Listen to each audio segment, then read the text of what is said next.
Disclaimer. Hey everyone, just a quick heads up before we get started. I want to let you know I'm completely transparent. This channel shares my personal trading journey and insights, including discussions of significant gains. Please remember, past performance is not a guarantee of future success, and all trading involves substantial risk. This content is for informational and entertainment purposes only, not financial advice. Please always do your own research and consult with a professional financial advisor before making any trading decisions. I am not responsible for any actions taken based on the information provided in this video. Use this information at your own risk. This is the $8 challenge. Thanks so much for coming by. Today is episode 13, and I'm happy to say the green continues 9 days in a row. Very happy about that. The account was up 10% today. I made 4 trades, 2 green, 2 break even, and they were all same day till expire. And you can see 10% and plus 45%. And I had to actually write it a little bit differently because I ran out of room this week, making a lot of trades, probably about 5 more trades this week than the last 2. Don't quote me on that exact number. I'll have those numbers and extra details on the weekly recap video, so be on the lookout for that on Monday.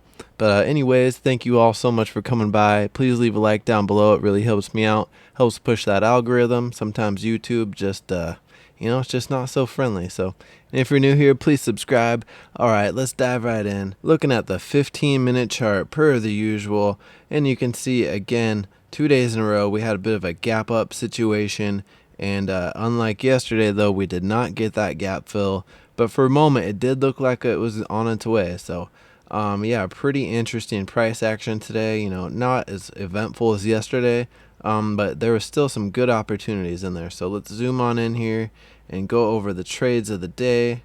And you can see, with 2 break-even trades, I was really not wanting to be too aggressive today. Taking more of a conservative approach, getting in and out fast, and really just not letting trades go red at all. Didn't even give them a chance. So trade number 1.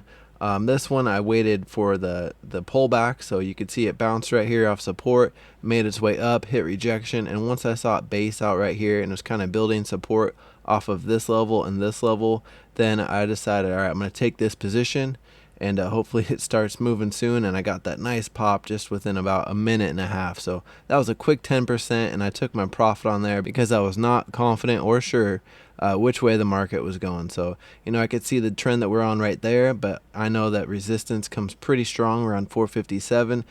So with that in mind, and all those thoughts happening so fast, it's crazy how many quick decisions you can make in a minute or 30 seconds.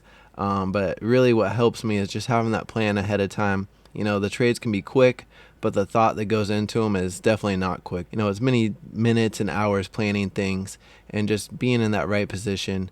Success happens when preparation and opportunity meet, and that's exactly what happens in the stock market when you're ready for a move. And then you can just, get yourself in that right position to profit. So moving on to trade number 2, just a break even. Held this for 4 minutes, and you can see, again, I was looking for that breakout over this line of resistance right there and didn't quite get it on that first one. So, I was skeptical, and I was kind of nervous that it was going to pull back strong and kind of bounce off this 455.80 level. So I got out break even, better safe than sorry. And then again, the next trade, another break even. So these two, this orange and slightly red or pink, those were both break even trades, in and out fast. And that second one was in at 11:17, out at 11:18 in 20 seconds. So, a minute and 20 seconds on the second, 4 minutes on the first one. And really, I just knew how strong this resistance was at 457, but I did not want to miss that move. And so 2 minutes later, I got into my last position of the day and finally got the move I was looking for. The benefit of having more buying power now versus like when I started with $8 is having the opportunity to, get out break even or cut losses extra quick. Because you have more opportunity and you have more chances to make money. When you only have $10 or $20 in the account and you get out break even on a couple trades, well, then you have no buying power left, and then you have no chance to even make it a green day. So it's very important to manage the buying power and make sure you're deploying it correctly, because the less you have, man, I can tell you it really hurts when you don't have buying power and you have to watch moves happen without you. Especially if you're red on the day. That just stings. So anyways, that is all I have for the trades of the day, and you can kind of see how the rest of the day played out. I pretty much made it a plan to not make another trade for the day unless I saw a really good setup. And ultimately, I just did not. There's a couple moves here where you could definitely got a good profit, but I just sat back and watched it and was just grateful for the green Friday. So let's take a look at the account. Up 9.9, so I rounded it to 10, just about 10% on the day. Account was up a total of 625% from the start. And I'm just very happy with how this challenge is going so far. Not every day has been easy to trade. There's been choppy days. There's been volatile days. There's been ups, downs. But it just goes to show you do not have to start with a lot of money to trade. You can start with $5, $10, $20.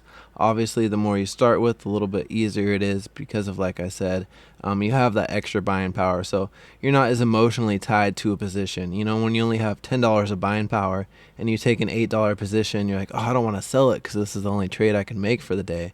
Well, when you have $20 or $50 buying power, it's easy to cut it and move on to the next one. So that's all I'm going to say about that. Enough rant and raving. If you have any questions or comments, please leave them down below. Or if you just want to say hi, whatever it is, I'd love to hear from you guys. And I greatly appreciate all the support. So thanks again. Hope you stay happy and healthy. And I'll see you in a couple days.